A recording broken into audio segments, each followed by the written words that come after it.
Hi, my name is Lupi Romero and I'm a pancreatic cancer survivor. I did not know what pancreatic cancer was until I was diagnosed. 44,000 people will be diagnosed this year and sadly 37,000 will not survive. I feel very blessed because I fall in the 6%, and even from that 6%,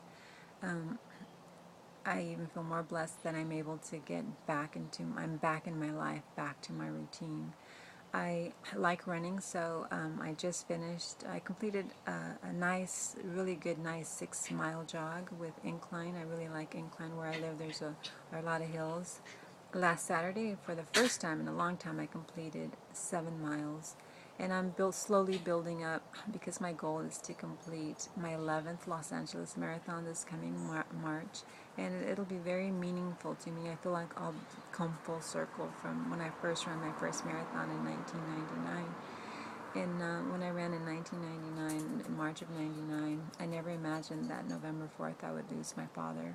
He fell and had an accident, and he only lasted a week. That was very devastating for me because we're a very close family, and my father was a major part of my life, and so that was very, very difficult. Around that time too, my son was in the service, and my other son continued. He built his little family, and I didn't realize there was such a thing as empty nest syndrome, but then I was experiencing that too, and so many things. And also, my husband has liver disease, and in the following year, in January, we were told that his liver disease was so serious that he only had like 3 years to live. But here it is, and we've had our ups and downs, but he's still here with us, and we're praying that he get a new liver.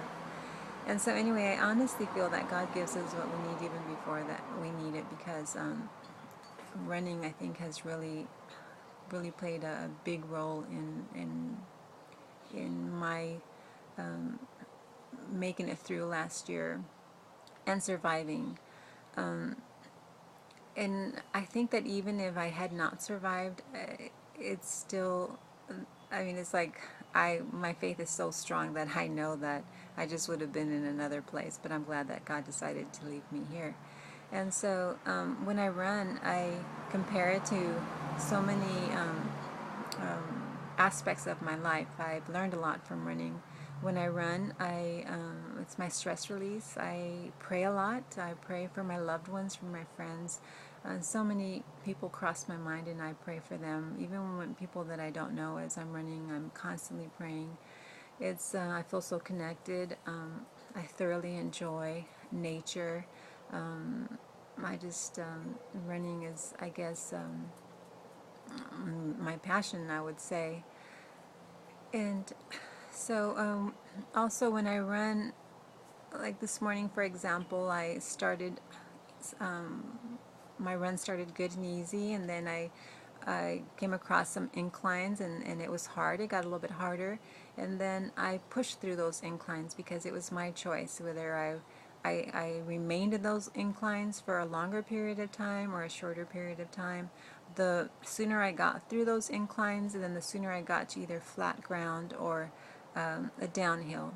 And so I apply those things to my life, because I feel like if I'm in a situation that I'm struggling with, it's like, okay, I think about my runs, and it's like, okay, do I want to be stuck here for a longer period of time, or do I want to get through these rough times? And then I know that the rougher it gets, the harder it gets. Then a lot of times when I'm ready to give up, it's just like just around that corner, there's that, the smooth walk, or the downhill, and then it's easy from that point on. And so, but it's very important to have the right tools. Not everybody likes to listen to music when they run. I listen to music, but I also turn it down because I like to enjoy listening to nature. But I do music, fast-paced music helps me stay focused. I listen to the beat. I run to the beat. My son Lewis, being in the Marines, gave me a cadence tape, so that helps me a lot because it has a really good rhythm. And then also I like to listen to the Marines, their cadence, their chanting. They push me, they get me through. And so I think it's important that not only does it's important to find something that you can find as an outlet, but when you do, it's important to have the right tools.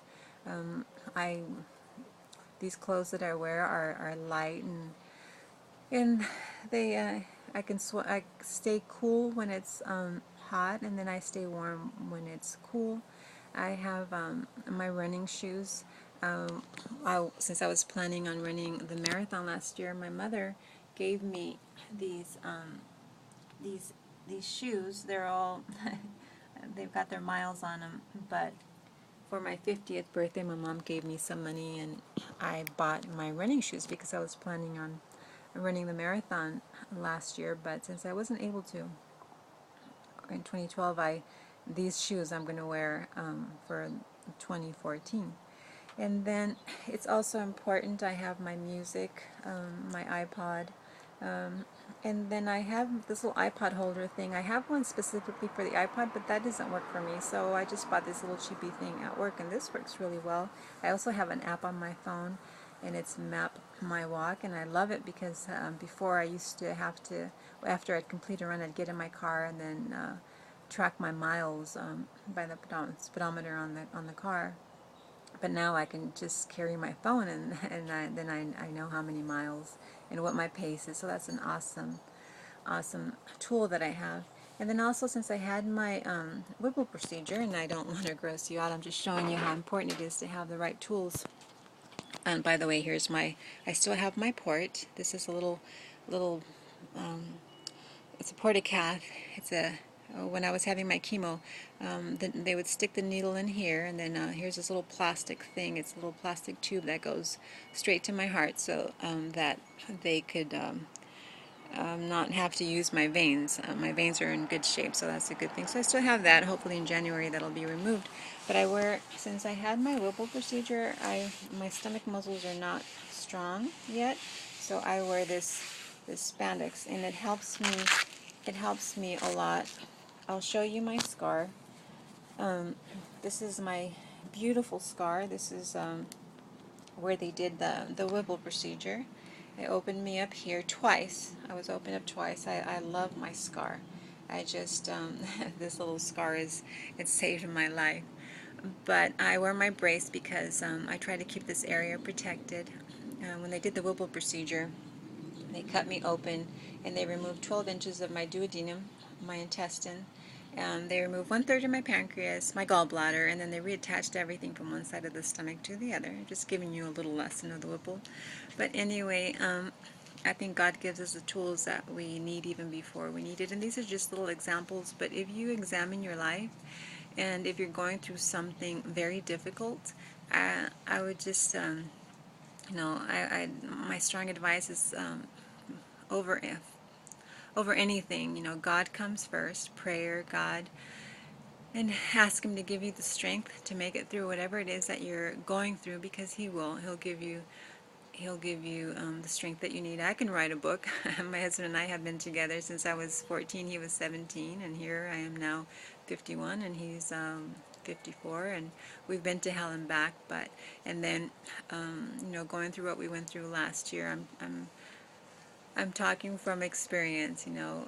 God is good, and if you pay attention, open up your heart to Him and pay attention to see what tools He's giving you to get through what it is that you need to get through.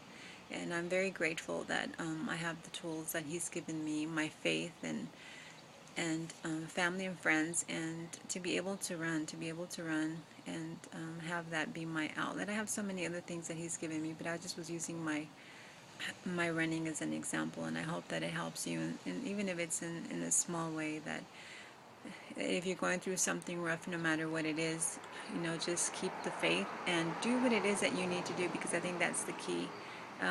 Don't just sit there, and if you're going up an incline, stop and think, do I want to be here? Do I want to take a long time on this incline? Because when you're going uphill, it is very tiring, but just know that if you're ready to give up, don't give up. Just keep pushing, and then before you know it, you'll be at the top of the hill, and then it's smooth sailing from there. God bless. I love you. Have a wonderful day, and just never give up. I love you.